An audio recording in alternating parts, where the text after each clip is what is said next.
Bonjour et bienvenue sur la plateforme Smart & Skilled. Je m'appelle Jean-Marc Santi, je suis expert en sciences du comportement appliquées à la prise de décision, que l'on appelle aussi l'intelligence managériale, qui est dans cette capacité que l'on a tous à gérer notre intelligence émotionnelle. Lors d'une prise de décision en situation de crise, il y a trois grands facteurs qui vont générer des émotions, que ce soit le facteur temps. Justement, la décision doit être prise dans un temps court, parce que le problème est là, ou parce que les conséquences sont très graves. Donc ça va être un premier facteur. Le deuxième facteur, l'importance des conséquences. Et enfin, le dernier facteur, la rigidité des points de vue. Ces trois grands facteurs vont s'exprimer à la fois dans l'analyse, bien sûr, des données, dans l'identification des options, dans l'évaluation des options, la sélection d'une action et l'évaluation des conséquences. Donc, pour arriver à prendre une bonne décision en situation de crise, le décideur devra faire preuve de sagesse, entre guillemets, mais d'un réalisme et d'un pragmatisme pour lui permettre de bien cerner où est le problème. Tout brûle, mais lui, il doit être au milieu sans s'affoler. C'est ce qu'on appelle gérer notre intelligence émotionnelle. Donc c'est ce qu'on va voir dans un peu ce deuxième dossier. Donc comment gérer ces réactions émotionnelles ? Si la décision se déroule en situation de crise, nous savons que le décideur n'aura ni le temps ni les ressources pour obtenir toutes les informations nécessaires au choix. Par conséquent, dans un environnement incertain, une décision est toujours prise dans un sous-ensemble plutôt petit de toutes les informations possibles, c'est-à-dire au lieu d'avoir une vision très large à la fois des conséquences, des implications et des causes, en fait, pour prendre une bonne décision en temps de crise, on va réduire ce secteur-là, quitte à mettre de côté certaines solutions trop longues ou trop difficiles d'accès.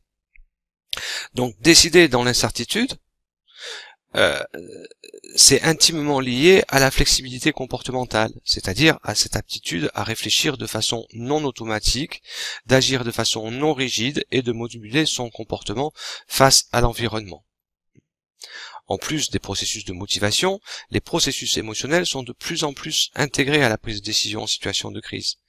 Dans le cadre de sa théorie des marqueurs somatiques, par exemple, Antonio Damasio avance que les processus affectifs permettent d'orienter inconsciemment les décisions des individus vers les options les plus favorables pour eux.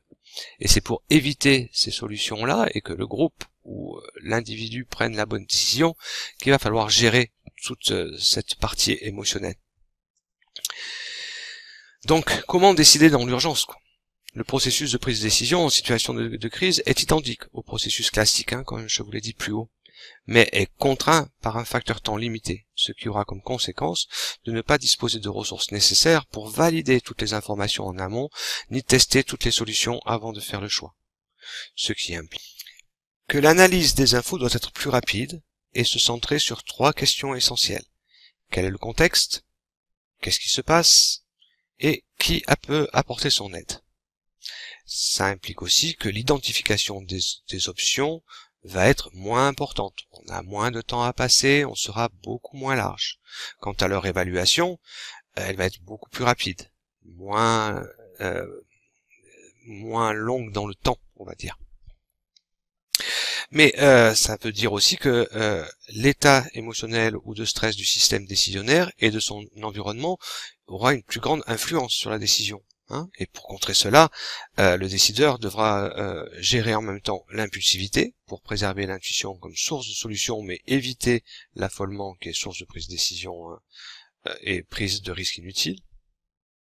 Et bien sûr la décision automatique pour éviter de dupliquer des décisions antérieures qui peuvent être adaptées uniquement si le processus de prise de décision se situe dans un contexte identique. Voilà, c'est un biais que l'on a assez rapidement de dire ça se ressemble, donc la solution a fonctionné avant, elle fonctionnera encore. Voilà. Mais ce processus de prise de décision en situation de crise va aussi impliquer une évaluation des conséquences qui ne pourra pas être faite de manière exhaustive. Le décideur va être obligé de privilégier alors les mises en place par boucle itérative très rapides. Et enfin, que la communication de la décision doit mettre l'accent sur la prise de risque calculée, être précise et claire dans son application et faire accepter la responsabilité de sa mise en place. En gros, prendre une décision en situation de crise, pour conclure, c'est gérer deux sortes d'automatismes.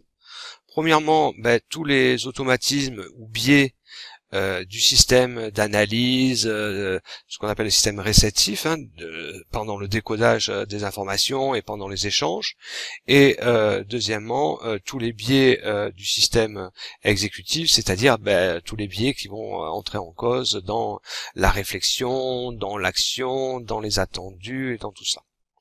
Donc, lors de ce deuxième dossier, nous allons aborder ces 6 grands points, que sont le décodage des données, la restriction des options, l'évaluation rapide des options, la prise de décision à risque, l'analyse des conséquences et dernier point, la communication de la décision.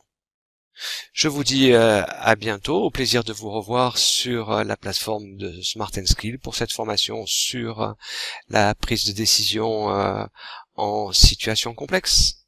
À bientôt, au revoir.